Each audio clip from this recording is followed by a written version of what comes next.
money. Every rich person only thinks about more money. So at that point, if you were, I tell people, I dealt with a lady on a show that we used to do together, and she says, oh, she could do that in a second. I said, well,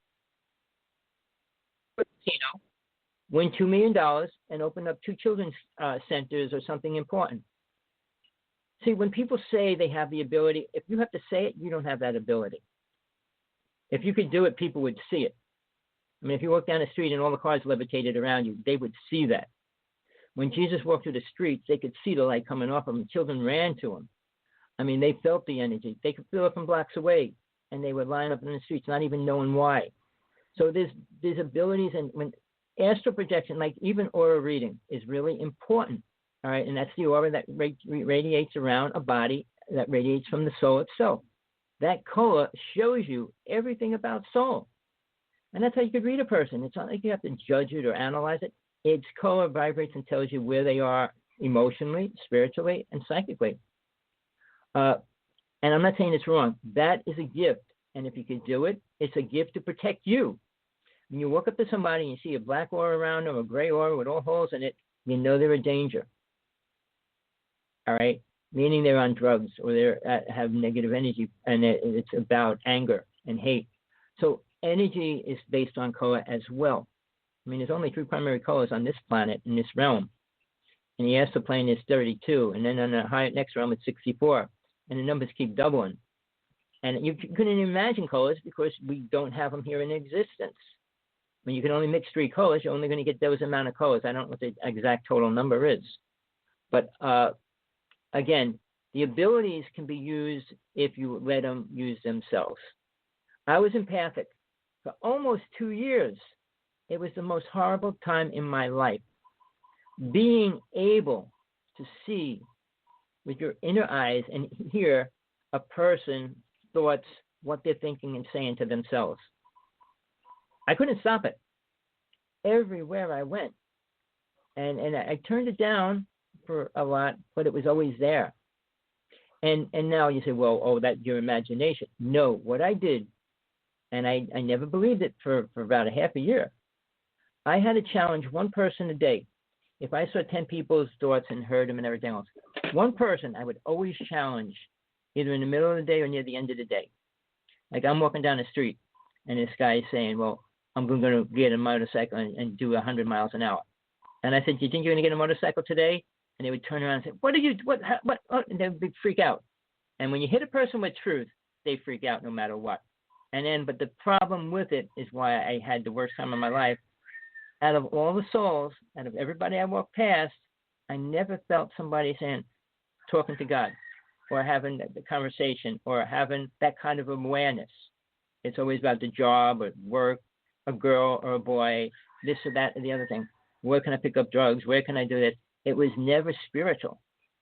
And I'm talking everybody. You walk down the street. I said I'd walk hoping that I'd see somebody spiritual walking down the street. So at the end of it, I begged Spirit. I said, I can't deal with this. I don't want to see the negativity of this world. It stopped. But even reading auras, I could see everybody's aura everywhere. And I said, I don't, because then most people's aura is dark gray and green, orange, yellow, not yellow, red. But I didn't want to see that anymore either. So I have to focus to see somebody's aura, which I don't do often. There's no reason to. And I'll say this. In one path I was following, this one lady was going up to the stage. There was 2,000 people in the arena. And this lady came in through the door, and I turned around. And I saw this yellow wave of energy flow across the whole arena over the 2,000 people in there. And I'm staring at it. And this little lady, little, she was short and little and old. She was about 80 years old, between 70 and 80. And she's walking down, and I was right near the aisle. She turned right in the middle of that arena, turned around and looked at me, and she said, I love you. And then she walked up to the stage. And you know why that happened? Because she could see that I could see her aura. All right. When I say if somebody's God realized, you can see it. Any God realized person can see it in another person. All right. And that's a gift. It's an incredible gift. but there's not too many people you're going to see it in. So it's not like you're going to see it every day or every year. So the gifts that they're, like I said, when you have these abilities, I mean, I'll write a list and tell you them all next time if you really want to hear them all. But they're not beneficial if you try to use them. If you were levitating, building a house, or building a pyramid, it was used in a way that was wise at the time. But who would use those abilities wisely today? I mean, with war and weapons and everything else, Tesla, when he created quantum physics, being able to take something and stick it into a vortex and have it disappear is where we're going. But that's this reality. It's not the next realm. It's not the astral plane. Like I said, there's 3 dimensions to this reality. So when we talk about psychic abilities, they all come up in the astral plane. Beyond that, they're not even useful. So when you take all these things, remote viewing, it's used wisely? No, it's never used wisely. You can't remote view somebody and say it's wise. The law, and the most spiritual law, which I'll throw at you right now, is called the law of non-interference. No soul has the right to interfere in any of the soul's path unless it's invited in. You can't go into somebody's house and say, I'm going to teach you this, or I'm going to show you this. That's an invasion. That's instant karma. How much karma it is up to the situation that you're creating. So when people say, well, I can do this, and I did that, and I did it. When people say things, they're saying it out of programmed ideas that they heard from other people. And here's what bothers me in the UFO world. Almost everybody in the UFO world that's an experiencer now says they volunteered to get abducted in this lifetime. All right. Why would you do something that's slowing your spiritual growth up rather than speeding it up? Coming back in another lifetime to have yourself be abducted by an alien race is downgrading your spirit awareness, real awareness. It has nothing to do with you moving forward. Anything that I'm trying to tell you is to help you look forward, not backwards or sideways. There's so many things to look on the side. They always say, don't fall off. It's a razor's edge. The path of truth is a razor's edge. Look either way, you'll fall off, and you'll slice yourself as well. So you don't want to look sideways. When you make a horse walk, you put blinders on them when you walk them in the city. They can't see around them. They have to see forward. And that's the way you have to think about spiritual growth. You can't look backwards. You can't look sideways. So it's a complicated path. It doesn't get easier. TJ wants to talk about her and me. There's a bond that gets created. I mean, if we didn't meet on the phone, we probably would have never met. But I know I have to meet certain souls. But her truth is her truth, my truth is my truth. But here's the thing. In this reality, and I know TJ has a certain dealing with trying to translate what she believes. And so I always say maybe, or nobody knows. Those questions can't be in your consciousness if you're an aware being. You have to know everything. Oh, well, you're a know-it-all. Yes, you are. You know everything you have to know about life and death for you. You don't have to know everything that's going to happen to the rest of the world and what they're going to do and all that, but you have to know where you are and where it plays out in your lifetime and where you go when you leave this reality. That's the only thing that matters. The only thing. Because you're not going to be able to take your children with you. You're not going to be able to take them and guide them. You're not going to be able to do all the things you would really like to do in this conscious mind that you're in right now. Your wife, when you die, she doesn't have you no more, period. Come back as a spirit, what can you do for her? Nothing. So all these psychics that tell you their spirits are there and they said they love you and they forgive you, it's all these things that we lose track of why we're here and why we need to leave. We only got 5 minutes left. I was looking at the different psychic abilities. I can't pull them up, so all I can see is Wikipedia. But we can discuss all that in another show. But I did notice I went to the outside of our show, and CBS is advertising Star Trek Discovery on the outside. And I don't understand all the algorithms, folks, but we hope you get something out of the shows we do and that Tommy's just not spitting in the wind or I'm spitting in the wind. So we hope you can send us a line. So I'm going to use the last few minutes to let you know that we're all just burning up our wick if we're a candle in the wind, right, or a candle in the dark. So,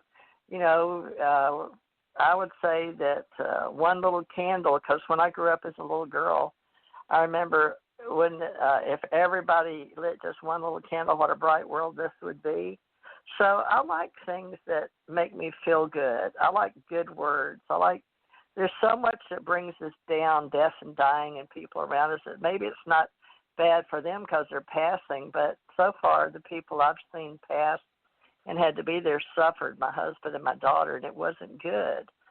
So, they didn't want to be on life support at the end. And I'm still trying to heal memories that I've seen in this reality that went into my mind. So, yes, I have psychic abilities from death and dying.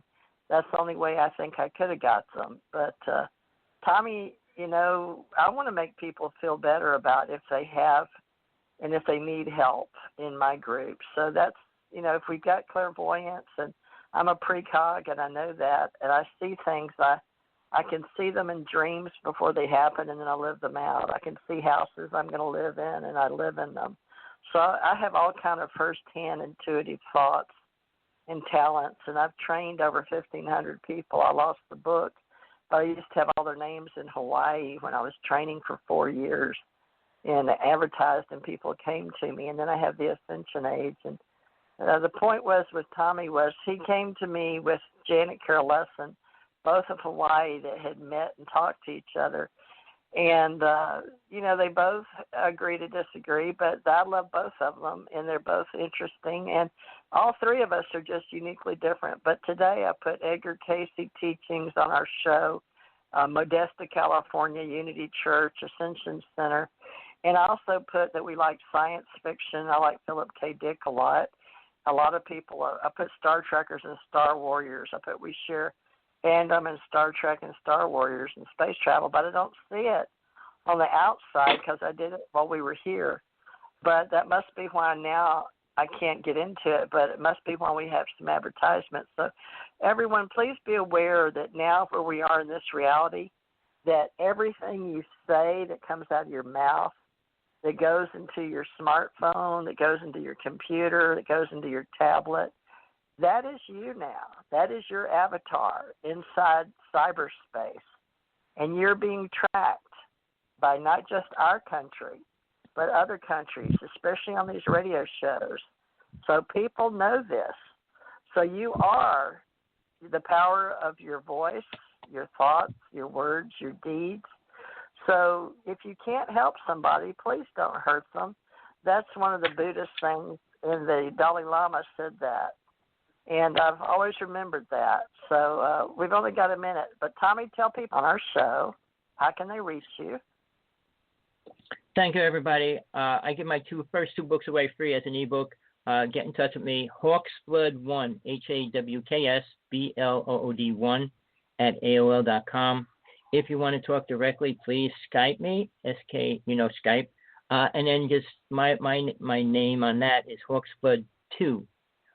It's 1 and a 1, so it's really 11. But Hawksblood11 on Skype if you want to talk directly. Or just 2 I's or 2 L's? 2 1s. Did I go 2 1s. 2 1s. So, okay, HAWKSBLOOD, Hawksblood11 at AOL. Right. He still has America Online. I don't know if Ted Turner owns that anymore. Who owns that? Does AT&T own AOL, or who owns AOL now? Oh, no, they joined a couple of other companies, I think, not Google, one of them, Microsoft, and they're partners with a bunch of people right now. But they're always changing as well as every other company. Verizon and Yahoo and AOL. Looks like Verizon bought AOL for $4.4 billion. Wow. That's a lot of money.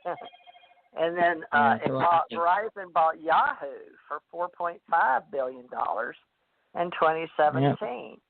So Verizon is like way up there like AT&T now, huh, Tommy? And Tommy worked for Verizon, Bell South. Or Bell Atlantic. Bell Atlantic, right? Bell split up, became Verizon. It became AT&T. I mean, it split up. So yeah. Let's hope that's what they want Jeff Bezos to do with Amazon, and let's hope Facebook gets broken up, and let's hope all the big companies get broken up to help the little people, the small businesses. No, we need more money together. What? When I worked for Bell Atlantic, when Bell Atlantic and AT&T, they split